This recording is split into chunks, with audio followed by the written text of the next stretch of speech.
George came on the radio last week. Did anyone hear the radio show last week? And we talked about some of these ideas.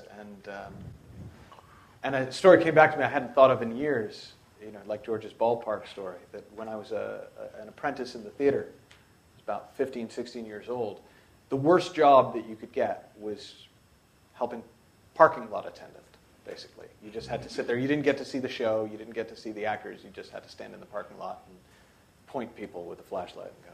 And everybody's thrilled to be there, this right? Way, this way. And I think of it, thought of it at the time certainly as just having a low boredom threshold. But it was actually what George said. It's like, if I'm here, I may as well have fun. So I started, getting a little fancy with the flashlight. We do this. I'd run in front of the car. People would watch me do this, and they go, "What kind of parking is this?" And I'd go, "It's free parking, sir." And we wound up calling it ballet parking. And it became, and of course, I started getting tips. I started getting a lot of tips. Yeah. And pretty soon, people started complaining that they weren't getting the parking job anymore. Mm-hmm. And it was fascinating because it was just complete innocence of just kind of showing up. Now, I thought that was sort of quirky, individual, works for George, works for me. Yeah. We've got sort of lifestyles that allow for that. And then I started to meet people who ran big companies, who ran companies the same way. And I have a client now who runs a fund worth over half a billion. Big company. A lot of people working there. And he was telling me about their management by chairlift philosophy, which is that they found that they make their best business decisions while skiing. Mm. So whenever things are really busy, they go skiing. And because they know they're just liable to come up with their best ideas while they're there. And he said they've actually had to put together, because it's such normally a high-pressure, high-stress environment, they've had to put together a training program for the people who come there. Because most people come there from Goldman Sachs or one of the other companies where they've come out of this environment where you have to have 2 sports coats, one to leave on the back of your chair when you go home so it looks like you haven't gone home. Yeah. So it looks like you've been there all night and all the strategies. And he says they do this training program and they teach people things like, if you go on holiday, we want you to come back tan. And apparently that's a big deal because people don't come back tan because it would show that maybe they'd been outside and not working on their holiday.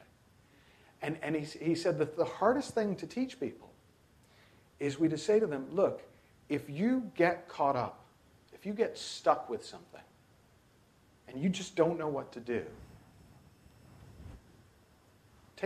go home, take a break.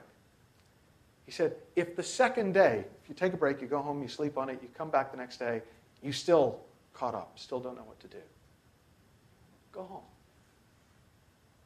He said, now, if the third day you're still caught up, you still don't know what to do, go home. He said, because you're no good to us when you're in that state of mind. And it'll pass. It always does. Now, this is a guy, he hadn't heard any of the stuff that we know at that point, who just stumbled across, this is a wonderful way to run a very, very, very successful company in what everywhere else is considered this incredibly high pressure, high stress. Now, all the best people want to work for him. Of course they do, because they want to be in that environment. So he does very well, because the team with the best players usually wins.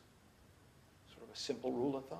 But he's attracting people who can resonate with that. Well, absolutely. And don't think it's crazy. And people who do, but just think, well, okay, I want to taste this. Yeah, sure.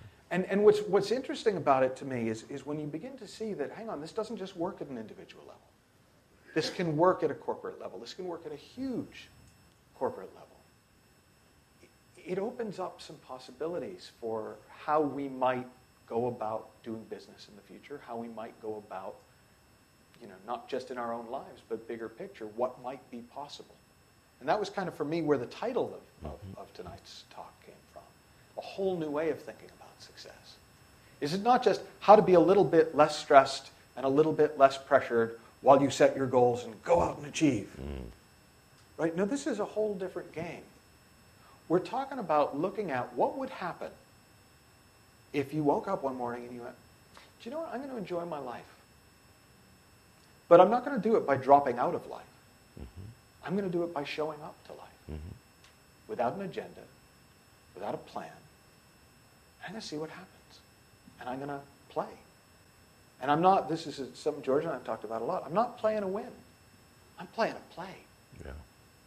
And it's a whole different game when you play to play.